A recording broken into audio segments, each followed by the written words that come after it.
for boxing fans here in London, 2 days before Joshua Franklin. Eddie Hearn, is it squeaky bum time? I know you get nervous around you, mate. Is it squeaky bum? As I said earlier, I reckon that everyone in attendance at the O2 and everyone watching on DAZN will be more nervous before the first bell for this fight than any other AJ fight, because we just don't know, do we? Like, we don't know where he's at physically, mentally, you know, where his chin's at, where his punch output's at. I don't know. Like, I like what I see. I know how hard he's trained. He looks great, but you'll never know till the bell rings. And it's a really important fight on Saturday.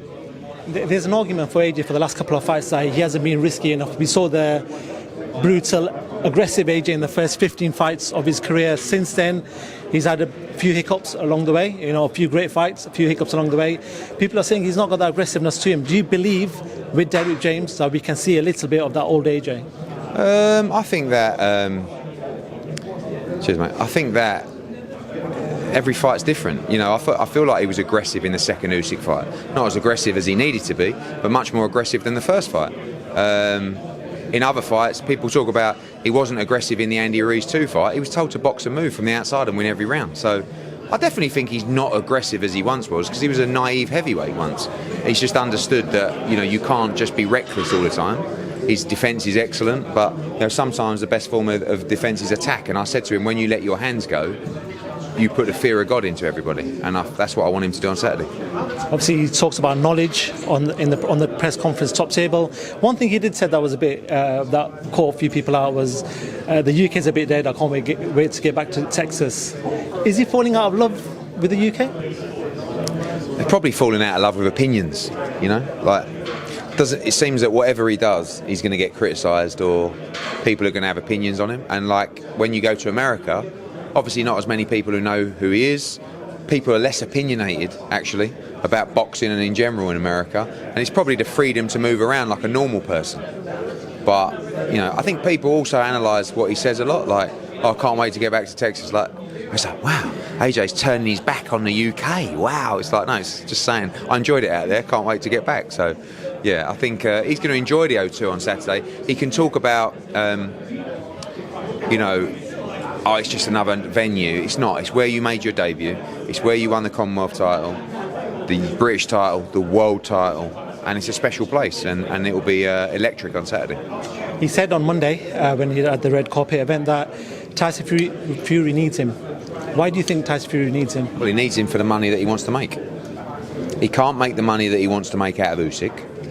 There's no other fight out there in boxing that gives Tyson Fury the money that he wants or demands. Therefore, he needs Anthony Joshua.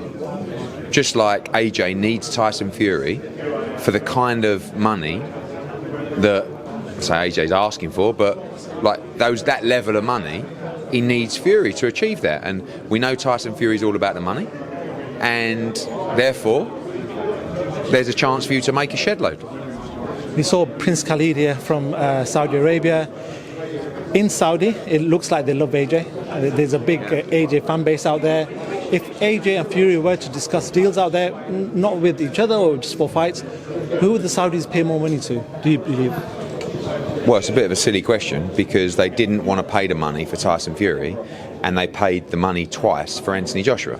They love Anthony Joshua. He has a very close relationship with Prince Khalid and Skills Change. I'm sure they like Tyson Fury as well. But it's not just what Tyson Fury makes. When you talk about Usyk being irrelevant, as some people have, in his last fight, Oleksandr Usyk made more money than Tyson Fury has ever made in a fight. Right? So I feel like, you know, he's been. Are you going to stir this up again, are you? Like you just stirred it up with me. Yeah, I know your game.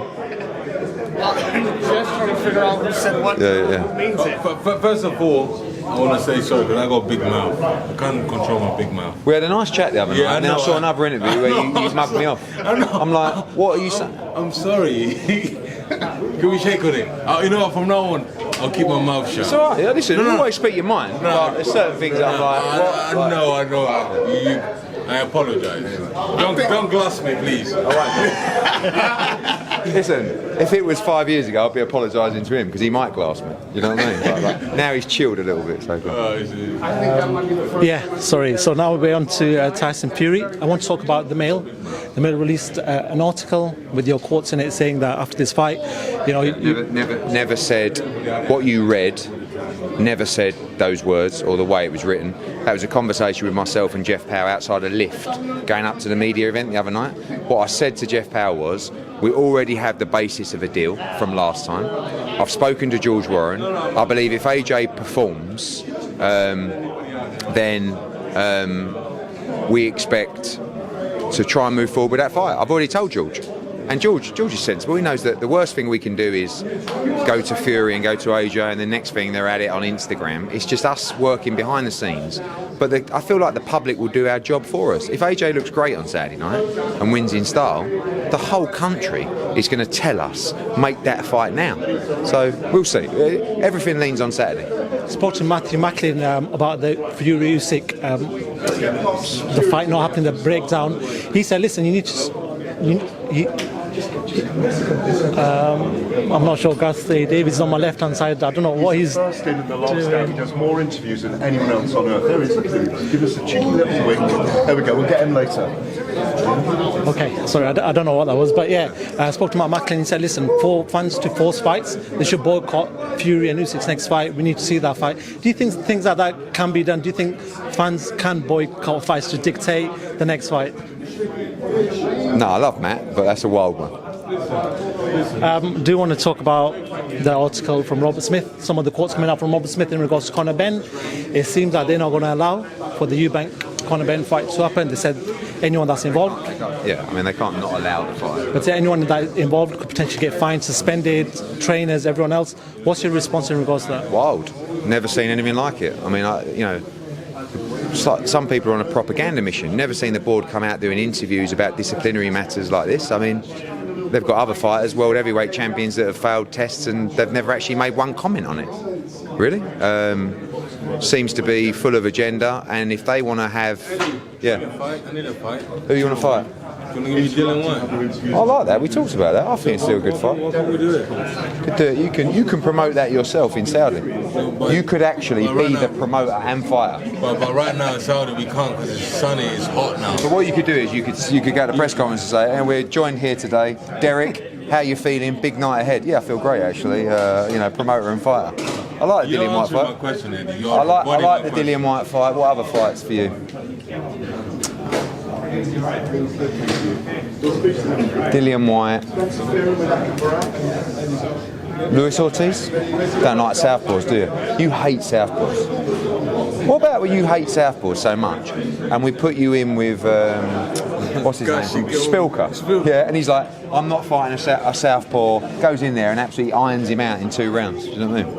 Anyway, I like the Dillian White fight. Okay. What about Luis Ortiz? No, he's southpaw. He don't like southpaws.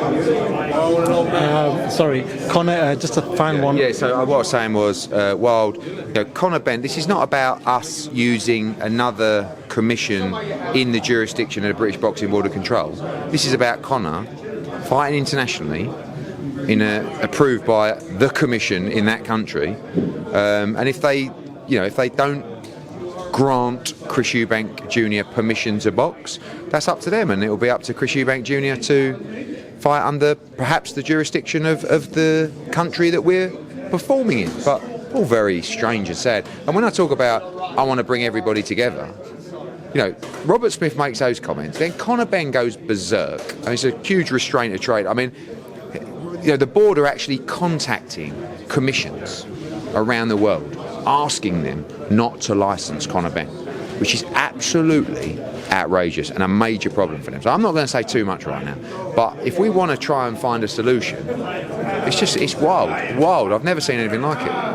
Just a final two from myself, the 270-page dossier that everyone talks about. Conor said in there, it doesn't say anything about the eggs being a cause, but in there, what is the cause? What is he put as the cause? Because a lot of people are asking, what's in that dossier?